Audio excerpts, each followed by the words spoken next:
ന്യൂസിലാൻഡിൽ Auckland സിറ്റിയുടെ നടുക്ക് ഒരു ട്രീ വാക്ക് ഉണ്ടെന്ന് പറഞ്ഞാൽ വിശ്വസിക്കുമോ? അതും ഇതുപോലെയുള്ള കുറച്ച് ഫൺ ഗെയിംസൊക്കെ ആയിട്ട് വളരെ നീറ്റ് ആൻഡ് ക്ലീൻ ആയിട്ട് നല്ല ഫോട്ടോ പോയിന്റ് ഒക്കെ വെച്ചിട്ടുള്ള അടിപൊളി ഒരു റിസർവ്, കൗരി ഗ്ലെൻ റിസർവ്. ഈ കാടിൻ്റെ നടുക്കിൽ കൂടി ഒരുപാട് ട്രീ വാക്കുകൾ അവർ അറേഞ്ച് ചെയ്തിട്ടുണ്ട്. കുറച്ചുകൂടി മുന്നോട്ട് പോയി കഴിഞ്ഞാൽ ഒരു അടിപൊളി ബ്രിഡ്ജ്, അതും ഫുൾ മരം കൊണ്ട് പോണത് കേട്ടോ. കിളികളുടെ ഒരു ചെറിയ ചെറിയ കളകള നാദമൊക്കെ കേട്ടിട്ട് കാടിൻ്റെ ഭംഗിയൊക്കെ ആസ്വദിച്ച് വളരെ ബ്യൂട്ടിഫുള്ളി മെയിൻറ്റെയിൻ ചെയ്തിരിക്കുന്ന ഈ ബ്രിഡ്ജിൽ നമുക്ക് വേണമെങ്കിൽ വൈകുന്നേരങ്ങളിലോ കാലത്തോ ഒക്കെ ഓടാനൊക്കെ ആയിട്ട് വരാം കേട്ടോ.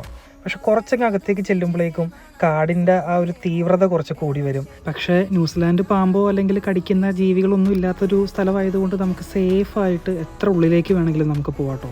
ഒരു വലിയ മരത്തിൻ്റെ മേലെ ആരോ കൗതുകത്തിന് വേണ്ടി കെട്ടിയിട്ട് ഒരു കയറുണ്ട് കേട്ടോ. അതിൽ കിടന്ന് നമുക്ക് ആടാനൊക്കെ പറ്റും. ഊഞ്ഞാൽ കെട്ടിയ മരത്തിൻ്റെ താഴെ കുറച്ച് പേടിപ്പെടുത്തുന്ന ഒരു സാധനം കണ്ടു.